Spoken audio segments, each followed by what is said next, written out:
Oh, you're late, Emily. I'm starving. Get dinner ready, will ya? The living room looked like it had been ransacked. Lying on the couch like she owns the place, my mother-in-law pushed me to my limit. That's it, I'm done taking this from her. My name is Emily. I met my husband Samuel through work and we got married. We're both career-driven.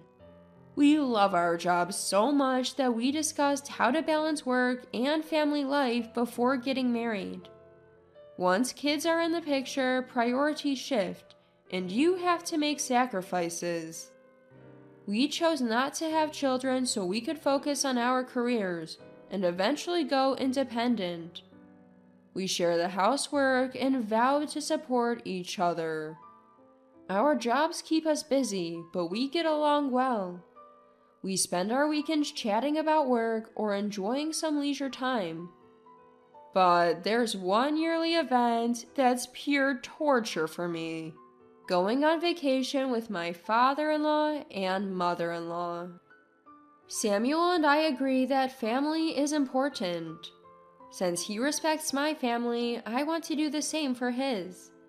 I don't mind going on these trips.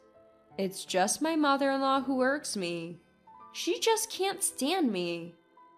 During a family meeting, Samuel explained that we wouldn't be having kids and would continue working.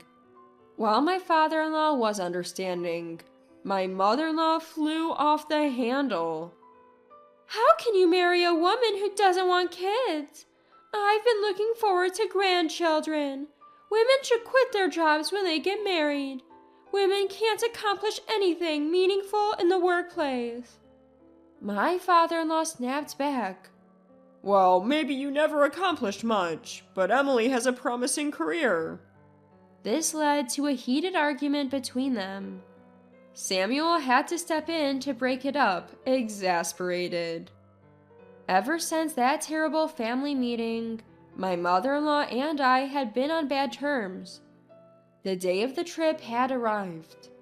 Feeling downcast, I headed to the meeting spot where I'd see my father-in-law and mother-in-law. Samuel turned to me. Hey, it's alright if you don't want to do this, you know? I replied, no worries, let's go. Our trip with father-in-law and mother-in-law was an overnight stay. We had separate rooms for my in-laws, so we didn't spend the night together. A day or two of discomfort wasn't a big deal. When we arrived at the meeting place, father-in-law greeted us warmly, but mother-in-law seemed constantly upset. It was hard to enjoy the trip while not trying to annoy my visibly irritable mother-in-law. Father-in-law had recently retired from the company where he'd worked for years, although he was rehired for some time. While we caught up about his life post-retirement, mother-in-law only had sarcastic remarks.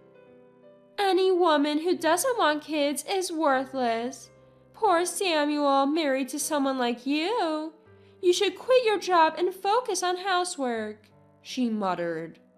Eventually, father-in-law had enough. What are you grumbling about? We're here to enjoy this trip together. What's there to complain about? You're the one who doesn't understand. She's always working and probably neglecting housework.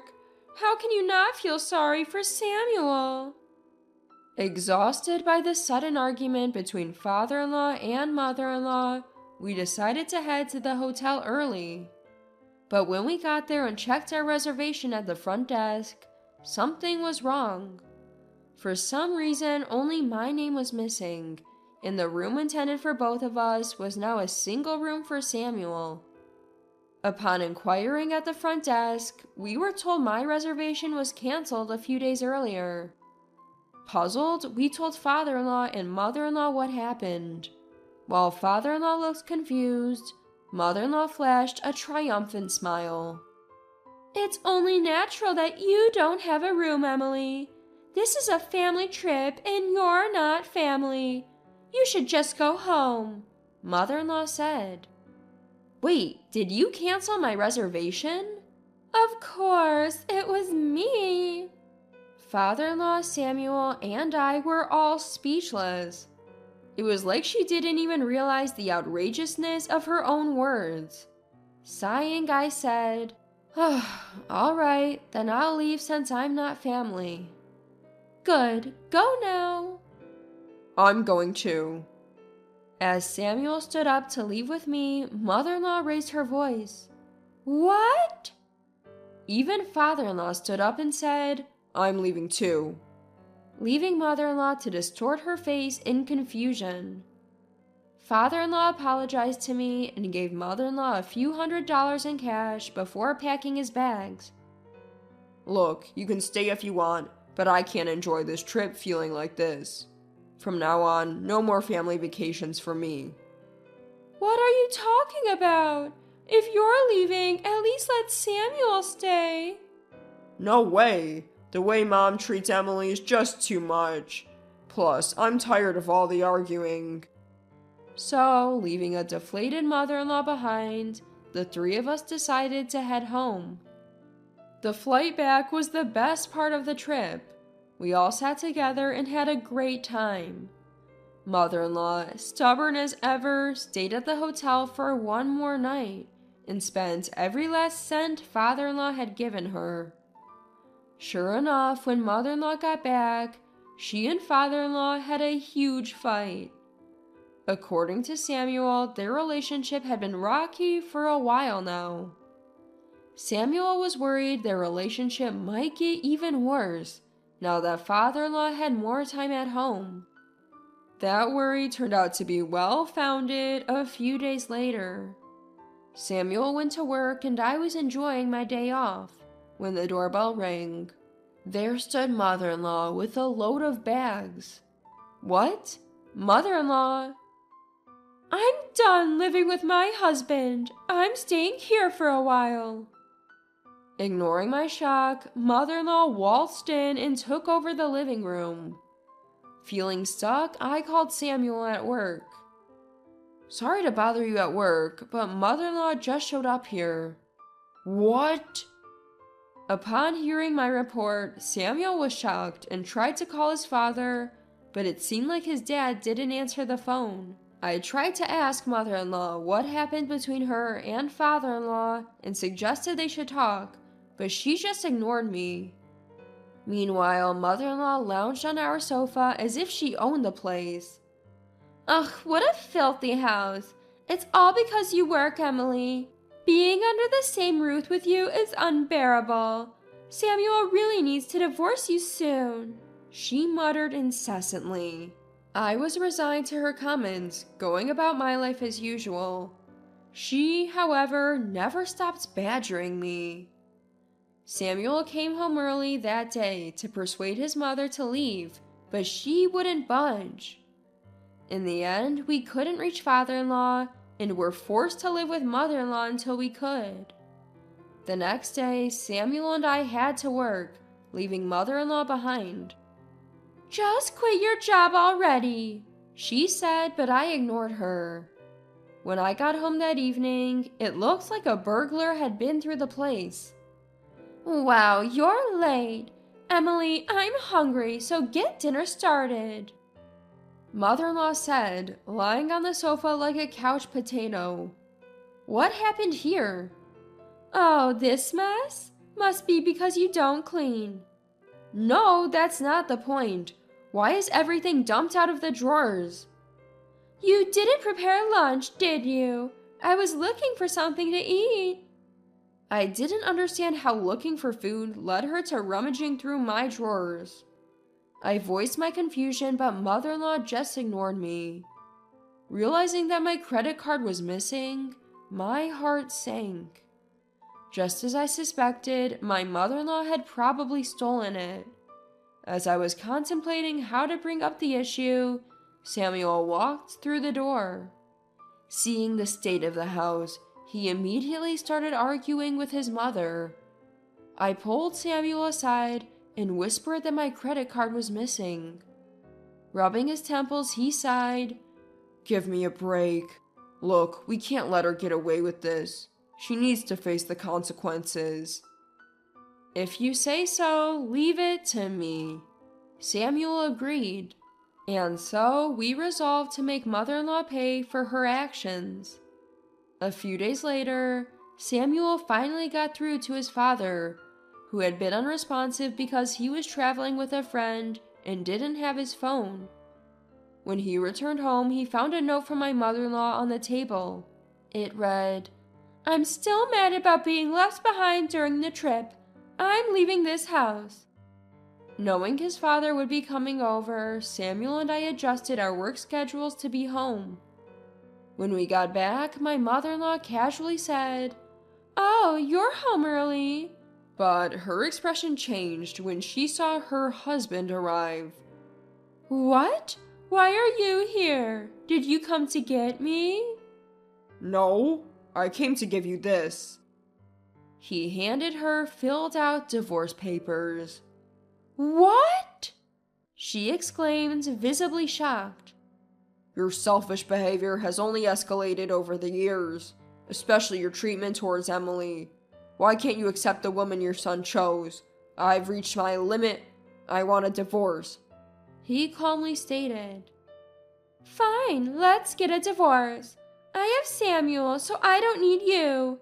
Emily, bring me a pen. You're so useless."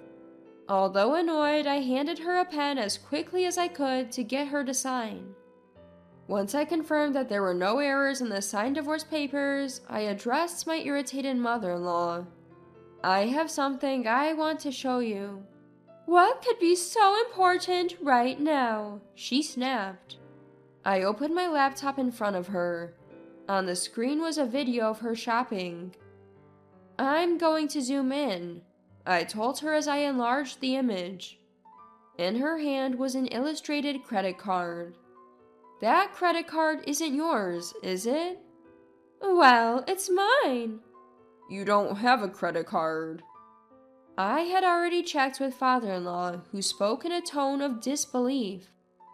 You see, mother-in-law had once maxed out a credit card without father-in-law's knowledge, so ever since, father-in-law hadn't let her have a credit card. Mother-in-law loudly snapped at father-in-law. "I'm the one who made it." Samuel coolly retorted, "Like you can make it. This card is a limited edition, you know. See the artwork? It was only available during a special collaboration." As Samuel pointed out, this credit card was indeed a limited edition. I loved the artwork on it and had gotten the card when it was in a collaboration. I usually kept it tucked away in a drawer as a kind of collection. So the thing is, mother-in-law had stolen it. We could have suspended the card immediately, but Samuel and I let mother-in-law dig her own grave so we could gather irrefutable evidence. I have time-stamped photos, and when we checked the card's transaction history, it matched the time mother-in-law was out shopping. Seems like you've bought other luxury items too. It's not true. I didn't steal any credit card. Really? Then let's submit these photos and the transaction history to the police. We need to find out who misused the card if it wasn't you. The police? Mother-in-law's voice cracked in surprise. Of course, someone stole from us, I said, and mother-in-law started making outrageous claims. The photo is fake. Who would even take such a picture? Someone just fabricated this. I'm innocent. I took that photo. What? As I've told you before, I'm a journalist. I work as a journalist, capable of tailing people and collecting photographic evidence if needed. Mother-in-law had no chance of escaping with a pro like me on her tail. I operated my laptop and displayed photo after photo of mother-in-law buying various luxury goods. If it wasn't you, the police will figure it out when we present all this evidence. Don't worry, and if police involvement seems unlikely, we'll get a lawyer. I knew that police often don't intervene in civil matters. Them taking action over mother-in-law misusing the credit card without permission was unlikely, but I had used the threat of calling them. However, the idea of consulting a lawyer was real. I was collecting evidence photos to claim damages. Even if you're my daughter-in-law, I'm still your mother. What kind of horrible person takes such pictures of family? Odd, I recall you saying I wasn't family when we went on a trip. Upon hearing my confrontational words, mother-in-law's face turned beet red. In a flustered state, she shoved father-in-law aside and ran out of the house. While I was asking father-in-law, who had fallen, "Are you okay?" Samuel sprinted out of the house. Given that Samuel enjoys running, he's pretty quick on his feet. Mother-in-law had no chance to escape and was caught almost immediately. I informed her that I would report to the lawyer that she had injured father-in-law in addition to running away. Although father-in-law wasn't seriously hurt, he did injure his back and had to go to the hospital. I told mother-in-law we would also be billing her for the medical expenses, to which she tearfully responded, "I don't have that kind of money." I didn't care. Samuel said, "I can't deal with parents like this," and handed mother-in-law a letter of disownment, thus completing her eviction. As promised, we contacted a lawyer we know and initiated the process to cut ties with mother-in-law, including claims for damages and medical expenses. Later, we heard that mother-in-law had moved in with her estranged sister and brother-in-law to borrow money. Although her sister's family runs a business and lent her the money, mother-in-law now works like a horse to pay it back. We ended up living with father-in-law. It wasn't a big deal, but we were concerned about leaving father-in-law alone with his sore back. Father-in-law has been proactive in helping around the house, which has been a great relief to both Samuel and me. Father-in-law's years of work experience also bring valuable advice to our careers. Of course, if father-in-law's health deteriorates, we're prepared to support him fully. Now that mother-in-law is out of the picture, the three of us are living harmoniously, enjoying the return of peaceful days.